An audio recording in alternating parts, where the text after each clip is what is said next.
Alam niyo nung nakaraan na gano'n siya, nag-press con siya. Diba? Sa kanyang press con, mga bossing, gulat na gulat yung mga tao. Gulat na gulat kasi akala nila press con na normal lang o kasi may mga lamesa, ganyan, may lamesa. So nandoon na yung media. Kukwento ko lang Nandoon na yung media. O biglang dumating si Inday Sara, nakaitim siya. Pagdating ni Inday Sara, nakaitim siya.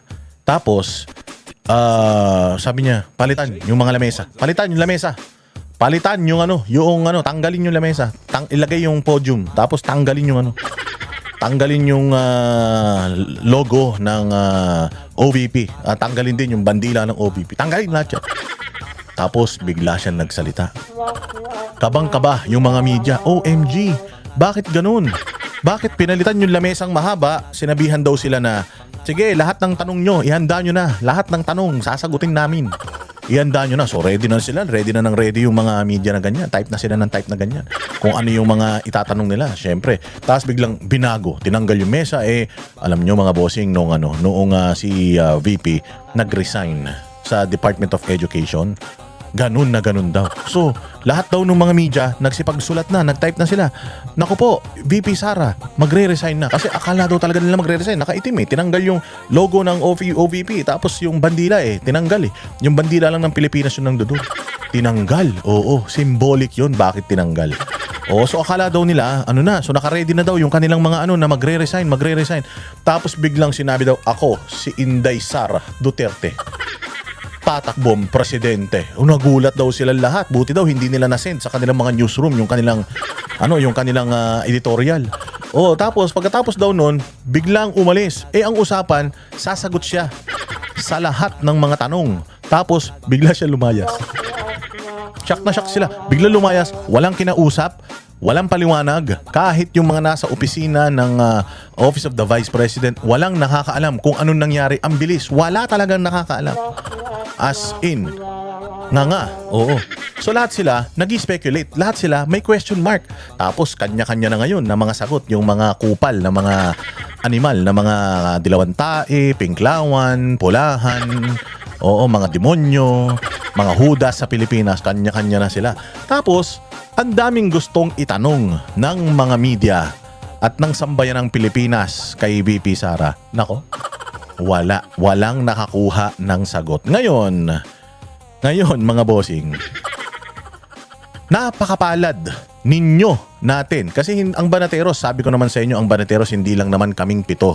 Ang Banateros ay tayong lahat. Mga community ng Banateros na simula pa nung una, kay Banat Bay pa lang hanggang sa amin, magkakasama na, naghahatid na ng mga komentaryo, pati kayo na mga nanonood, miyembro kayo ng Banateros. Hindi lang po exclusive itong Banateros sa aming mga Banateros brothers. Lahat po tayo, brothers and sisters in arms.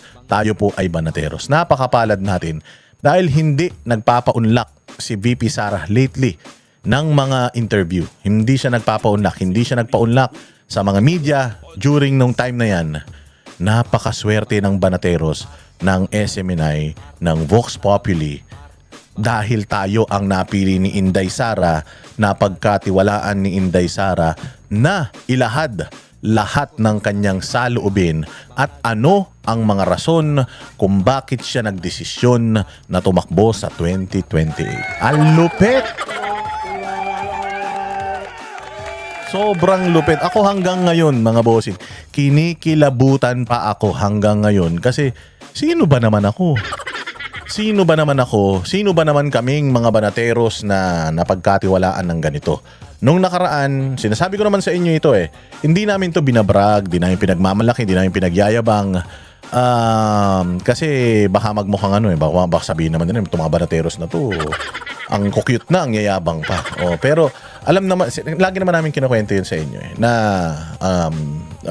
si Pangulong Duterte, nung nandito pa siya sa Pilipinas, every time that we go to Davao, talagang makikita kami. Every time na tayo ay nasa Manila siya at meron siyang pagkakataon, imimit niya kami. Meron isang beses na meron siyang lahat ng mga media, ginather niya, media, sila Harry Roque, sila Doc Lorraine Badoy, basta lahat ng mga malalaking personality, ginather niya along with yung mga media na close ni Pangulong Duterte sa isang hotel.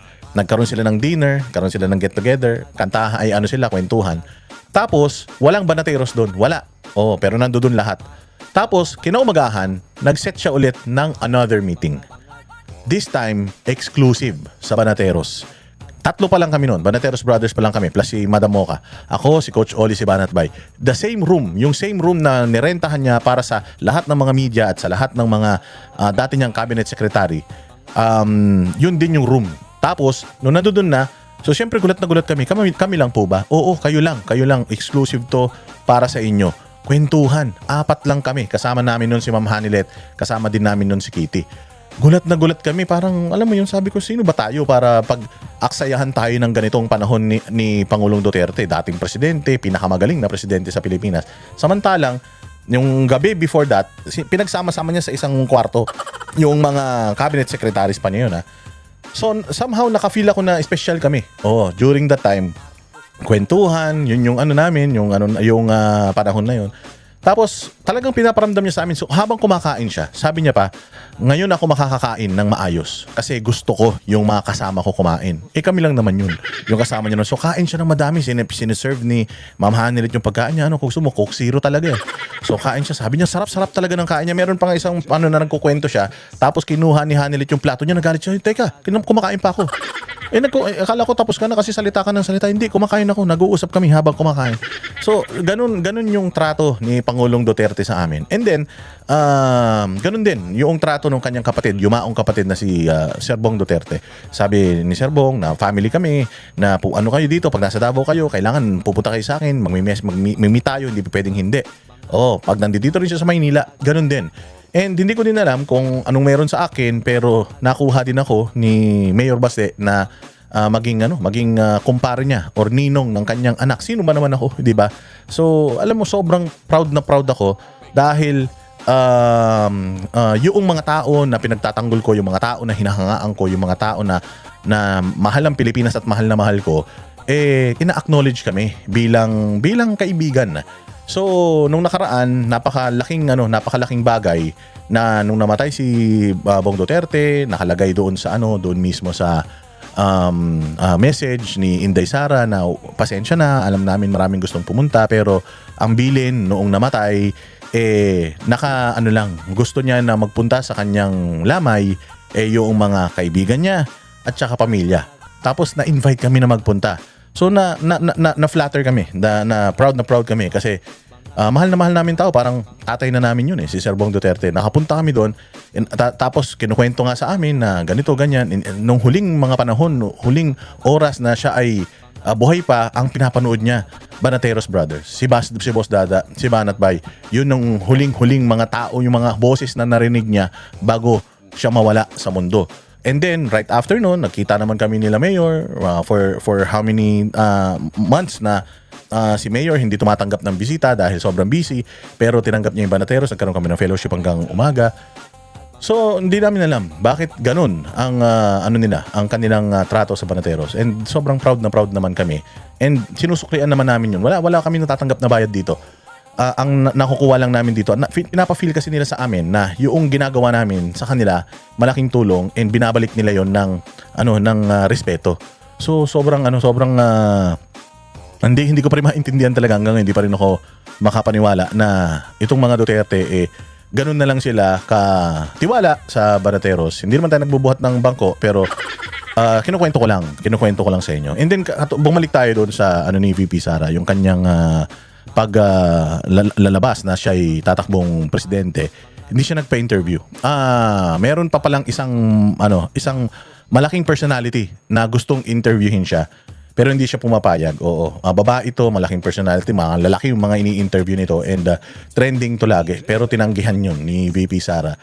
And nag-try kaming mag-request. Nag-try mag-request ang Banateros na baka naman po pwede ma-interview kayo. Gulat na gulat kami. Wala kami ina-expect kasi alam namin na na nag-iingat na si VP Sara. Alam namin na tahimik na, wala na siyang hindi na siya haharap at alam na namin na wala na siyang panahon doon. Nagulat kami kasi nakatanggap kami ng tawag na mga kondisyon. Ito yung mga kondisyon. Papayag si VP Sara magpa-interview kay Banat Bay at saka kay Boss Dada. So kinausap namin yung mga kapatid namin Banateros, mga kapatid na Banateros, napagkatiwalaan tayo. Napakalaking opportunity and napakalaking break para sa atin na mapagkatiwalaan ni VP Sara. So sana maintindihan nyo na itong interview na to exclusive. Dalawa lang muna kami ni Banat Bay. Tapos si VP Sara. Naintindihan naman nila kasi ang punto rito is kapag sobrang dami namin, diba? 7 kami. Yung flow ng interview baka magkalabo-labo. Gusto ni VP Sara na mai-deliver niya yung mensahe sa mamamayang Pilipino according doon. Gusto niya umikot doon sa speech niya ng declaration niya ng pagtakbo sa pagka-presidente. So, and syempre sabi ko sa inyo, mailap siya. So, gusto niya kami munang dalawa ni Banat Bay. So, kaya yon ipapalabas namin yun bukas sa Vox Populi. Kompleto kami, 7 Banateros. Ilalabas namin yung interview bukas. Ang lupit mga boss. Napakalupit talaga. Sabi ko nga sa inyo, napakalupit talaga nitong nangyari na to. Ayan nga, yung picture namin, nag-post nga ako ng teaser sa Facebook natin, tapos sinasabi ko pinahuhulaan ko kung sino yung i-interviewin namin. Konti, may mga nagsasabi na Inday Sara, pero naglagay kasi ako ng clue na Agila So, they all assumed Inday Sara. Pero ang dami ring nag-a-assume na ibang tao. Kaya nag-post ako ng ibang tao, galit na galit sila sa akin. But anyways, sobrang thankful dahil sobrang proud, hanggang ngayon, kinikilabutan pa tayo dahil nabigyan tayo ng opportunity, once in a lifetime opportunity na mapaunlakan at napili ang programa ng Vox Populi kasi Boses ng Bayan na paunlakan ng Vox Populi na idaos, sagutin yung mga tanong na nabitin. Kasi sabi ko nga sa inyo, yung mga media nun hindi nakapagtanong, as in wala, umalis na kagad si VP and then may mga nag-attempt mag-interview, talagang binlock niya na yun, wala na siyang pinaunlakan. Kaya maraming salamat kay Pastor Apollo Sigibuloy dahil yung tiwala niya sa Banateros, hindi lang yun sa Banateros, tiwala niya yun kay Pastor Apollo Sigibuloy sa SMNI at sa buong production team ng Vox Populi. Kaya kita nyo naman, di ba, nagdisente pa kami ni Banat Bay. Tapos kung makikita nyo, anong kulay ng aming mga suot, kami ay mga nakaitim.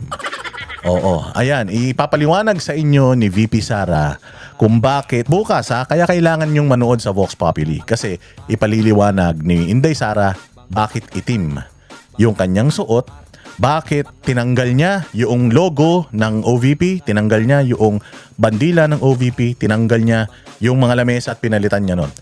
Yung timing, sasabihin din niya dyan. Bakit niya napili yung Miyerkules? Bakit niya napili yun na ideklara? At bakit siya nagdeklara ng maaga? Lahat yan. Babanggitin niya dyan. Lahat ng mga rason, lahat ng inyong mga tanong, lahat ng mga naririnig namin na mga tanong sa social media, mga tanong sa mga isipan namin, lahat ng mga pinagsasabi noong mga kabilang kampo tungkol sa kanya, lahat yan sasagutin niya bukas o mamaya sa Vox Populi alas 6 ng gabi hanggang unlimited hanggang sa dulo na yan ng walang hanggan. Basta 6 o'clock ng gabi, mag-follow po kayo sa Vox Populi, sa Banateros 2.0, sa mga YouTube channels ng SMNI, sa DZAR 1026, kung meron po kayong cable, hanapin po ninyo ang SMNI kasi available po yan sa cable channels. Grabe talaga. So syempre talagang pinaghandaan din namin ni Banat Bay and again, nagpapasalamat kami unang-una sa lahat sa Panginoon dahil mga normal lang naman kami ng mga tao. Walang espesyal sa amin. Hindi kami mga abogado, di naman kami mga matatalino, katulad lang din ninyo kami na mga Pilipino na nagmamahal sa bayang Pilipinas, may mga katanungan na gustong masagot, hindi ba? So, nabigyan tayo ng pagkakataon. Ayan, sabi ko nga sa inyo, kitang-kita nyo yung picture ko. Naligo pa ako niyan. O, si Banat Bay nga, hindi nagigising yan. Maaga kasi yung aming taping kanina, ang aga nun. Kailangan gumising ni Banat Bay ng maaga para lang dito. And grabe, punctual si VP Sara, very professional. Talagang pag sinabing ganitong oras, ganong oras, nandiyan na siya. Diyos ko po, ang ganda talaga niya. Oo, ang ganda talaga niya. Sabi ko nga, walang hiya, oh.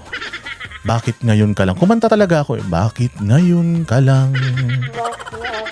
Bakit ngayon? Kumanta talaga ako sa ano ko. Sabi ko, OMG, ang ganda-ganda niya talaga. Alam mo, lagi ko siyang, hindi naman lagi.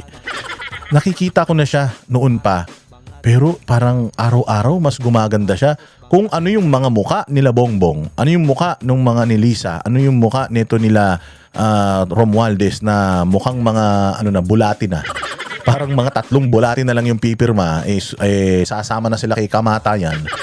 Si Inday Sara, samantakin mo, ang daming bato sa kanya, kaliwa, kanan, uppercut, right hook, left hook, sipa, thigh kick, yung thigh part, ano yung fried chicken?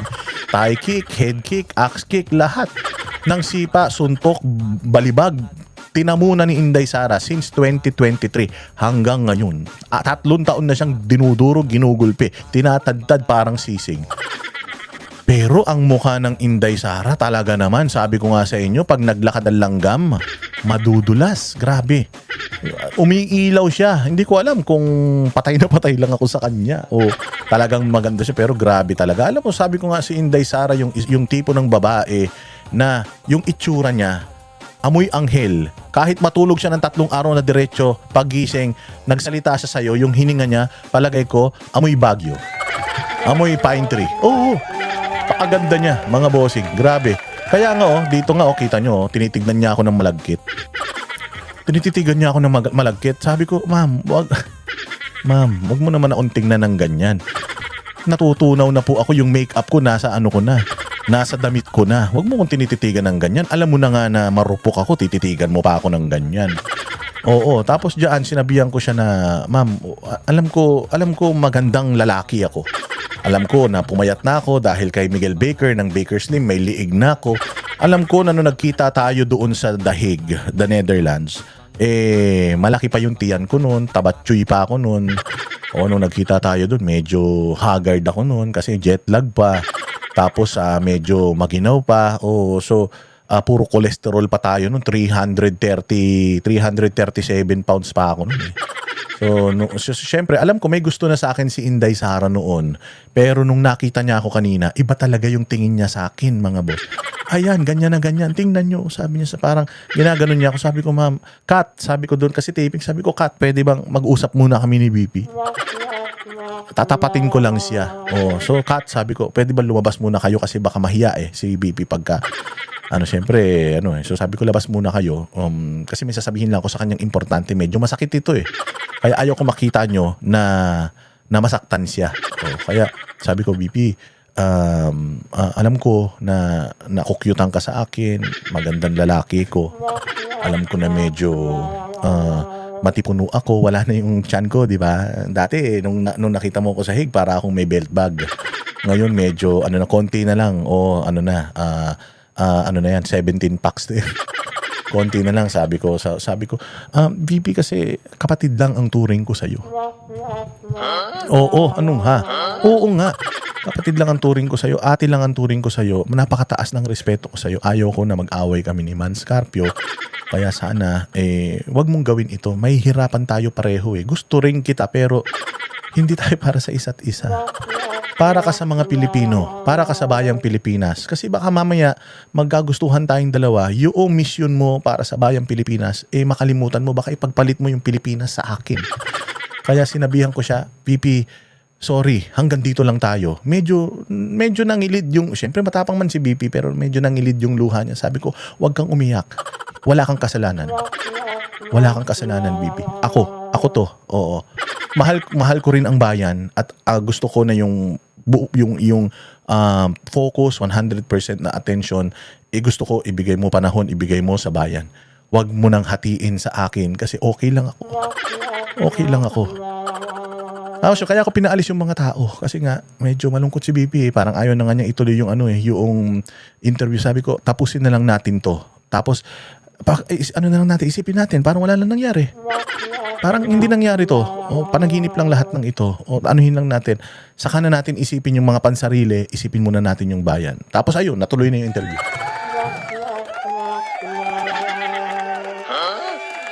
Oo, walang hiya ka, kwento ko to. Oo, kaya ako masusunod. Vlog ko to eh. Pero nangyari man talaga yan. Pero wag na natin pag-usapan yan kasi ayoko na rin isipin yan. Pero yun nga, mabalik tayo. Napakapalad ng Banateros dahil nabigyan tayo ng opportunity and ang daming people will do everything, will pay, will kill for this opportunity na nakuha ng Banateros. And I think na-represent naman namin yung Banateros community ng maayos. Alam nyo, after nito, kasi nagsabi siya ayaw ko munang sumagot ng ibang tanong. Gusto ko focus muna doon sa mga, sa speech ko. Kasi alam ko na maraming taong gustong malinawan eh. So, gusto ko dito muna. So, gumawa kami ng mga tanong na madalas namin nakikita sa social media at tinanong namin sa kanya kasi boses ng taong bayan eh, Vox Populi.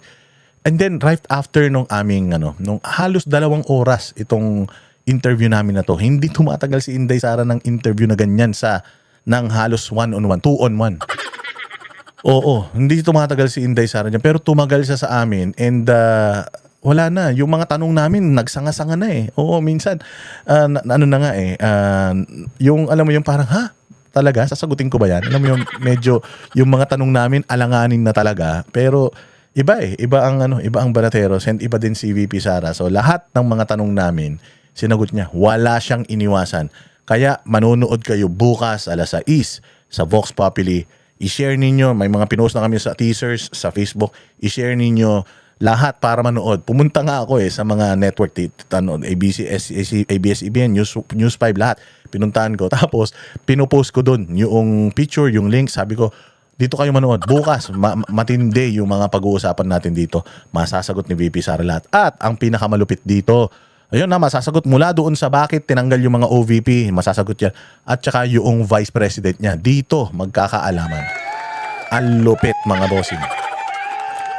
Napakalupit. Dito magkakaalaman. Pero syempre, papakita natin, mga boss, yung hindi lang yan. Alam ko naman na, kita. Hindi ako nagsisinungaling. Tingnan nyo kung anong tingin niya sa akin. Kung si VP ba, hindi niya ako gusto tititig ba ng ganyan sa akin yun? Syempre, hindi ko nga siya pinapansin. Nakita nyo, hindi ko siya tinitingnan. Hindi ko siya tinitingnan kasi ayaw ko na masira Syempre, ate yan Si Ate Inday yan Talaga, ayaw ko talagang magkaroon kami ng problema ni Mans Ni Mans Carpio. Siyempre, kung pagditikitin mo naman kami ni Mans Carpio, lumamang lang naman siya ng mga 3 letra ATTY, 4 pala. Abogado. Hindi, tsaka maputi lang yun. Pero palagay ko si Inday Sara, siyempre, half German yan. Mahilig yan sa exotic. Kaya nung nakita niya ako, sabi niya, ikaw ba si Boss D?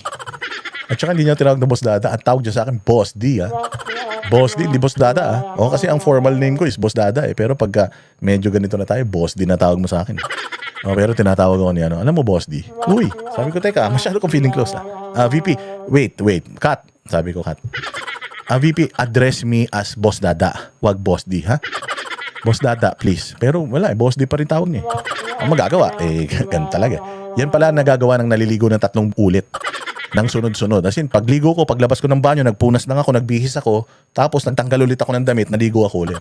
Paulit-ulit, 3 beses na gano'n. Gano'n pala kapag makukuha mo pala yung mga pinapangarap mo sa buhay kapag gano'n. So, ipapakita ko na, mga bossing, yung teaser natin. Nako, matutuwa kayo rito. Eto na, pasok. I offer my life, my strength, my future in the service of our nation.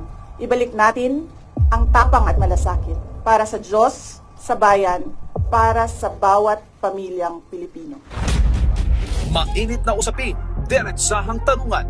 Madaming beses na rin ako na real talk sa daan.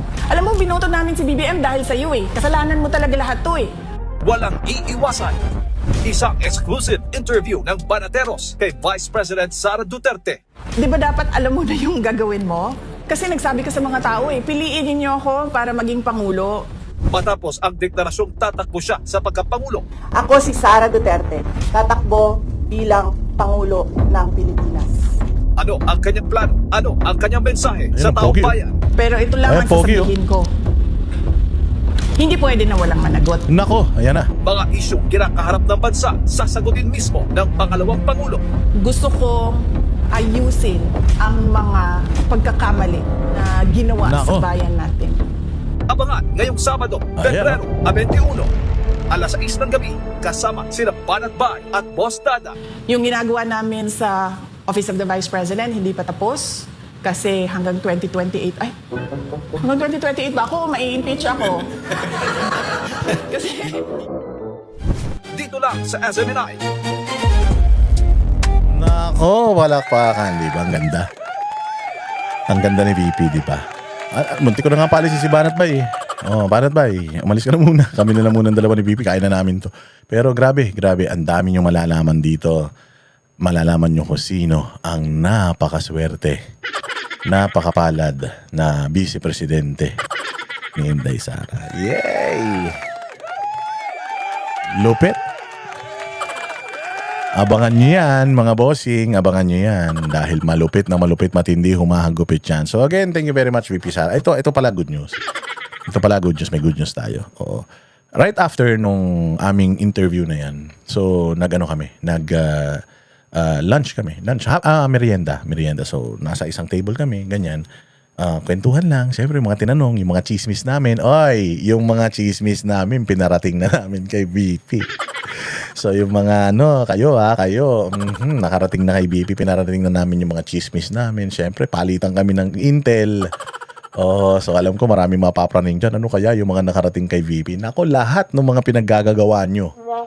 Lahat ng mga katarantaduhan nyo nakarating na kay VP. At saka yung pinarating na rin namin kay VP, yung intel namin na isang kakampi na magiging kalaban. Naiparating na rin namin. Nako, delikado ka. Wala na, markado ka na. Oo, lahat ng mga double agent dyan, nako, naparating na namin kay Inday Sara. So, ang ganda ng usapan namin. Wag na natin habaan. Baka mamaya maparaning yung mga tao. Baka mayroon dyan. Tumawag sa akin eh. Oo, kasi syempre, alam mo na yung mga Trojan horse dyan. So, ngayon sa akin? Sabi ngayon ni VP Sara. Marami pa tayong mga pag-uusapan. Alam ko marami pang mga topics. Gusto ko lang kasi dito umikot. Pero yung mga ibang topics, gumawa tayo ng panibagong episode. OMG! Oh shit! Sabi ko, really? So, good news kasi ang sabi ni VP Banateros, magkakaroon ng mga series of interviews. Lahat ng mga tanong, lahat ng mga issues, sasagutin ni VP kasama ang Banateros sa Vox Populi. Lakas! Ang lakas natin! Grabe! Sobrang lakas ng Banateros and I am so proud as pa rin ako, kumbaga yung yung pabango ni Inday nasa kamay ko pa. Oo, talagang starstruck and mantakin mo magiging presidente yan sa 2028. Kaya bibigyan ko lang kayo ng isang pakagat. Itim ang kulay. Itim ang kulay. Bakit itim ang kulay? Because black is the color of protest. Yun lang muna yung sasabihin ko yun lang yung wala akong masyado kasi gusto ko manood kayo bukas kasi maganda pag mapanood nyo talaga mahaba ito. Napakaraming tanong, napakaraming mga sagot at ang haba ng mga explanation ni Inday Sara. Bobo kasi itong mga mainstream media. Nakalagay na dun yung reason ni Inday Sara sa speech niya. Hindi nila naintindihan. Nag-focus lang sila dun sa tatakbo siya. Pero yung mga reason, dito i-elaborate ni Inday Sara ang mga turning point and all. Paliwanag niya yung lahat. As in, lahat ng mga sinabi niya dun, lahat ng mga scenarios dun, papaliwanag niya. Pero dun muna tayo sa itim. So humingi na kami sa kanya ng approval. So itim, hindi daw siya mahilig mag-itim. Talagang hate niya yung color na itim na yan. Hindi daw maganda ang symbol ng itim sa kanya. Ang favorite talaga niya is blue and green.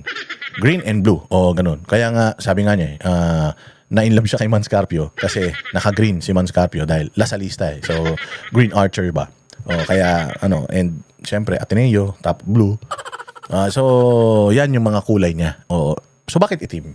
Because nagluluksa ang bayang Pilipinas sa mga nangyayaring masama sa atin ngayon, and ang itim ay simbolo ng protesta.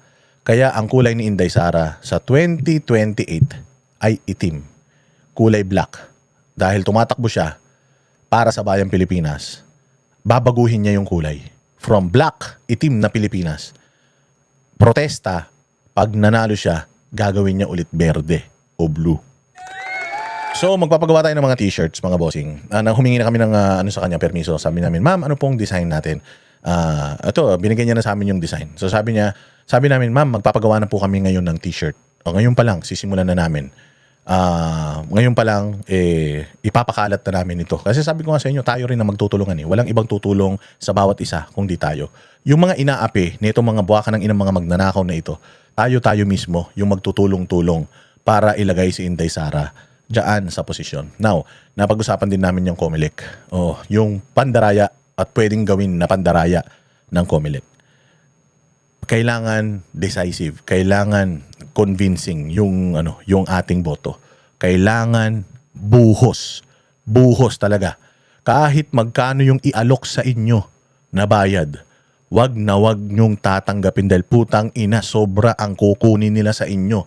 Naging aral naman na siguro sa inyo yung pagboto nyo kay Bongbong. Magkano lang yung mga nakuha ninyo kung nagbayad man sila, ha? Kung nagbayad sila, di ko alam kung nagbayad sila, pero kung nagbayad sila, magkano lang yung nakuha ninyo. Pero yung ninakaw nila sa inyo sobra, nalunod pa yung mga kamag-anak nyo sa baha. So, please lang, huwag kayong tatanggap. Gawin na natin to para sa bayan. Sama-sama tayo. Protektahan natin si Inday Sara. Wala siyang makinarya, wala siyang pera. Meron lang siya yung pangarap niya, yung malinis na puso niya para sa bayang Pilipinas. Wala siyang makinarya katulad ng mga magnanakaw ng mga politiko. Ang meron siya, mga Pilipino. Tayo, Banateros, lahat ng mga grupo, Maisog, lahat ng mga Inday Sara Movement, ISDA, lahat ng kung ano man, basta nagmamahal sa bayang Pilipinas at Duterte. Tayo ang maglalagay kay VP Sara dyan. Yung 32 million niya noong 2022, doblehin natin. Doble. Let's go. Okay. Kami ang boses ng masa, hindi natatakot. Katotohanan lang, di kami nalulunod.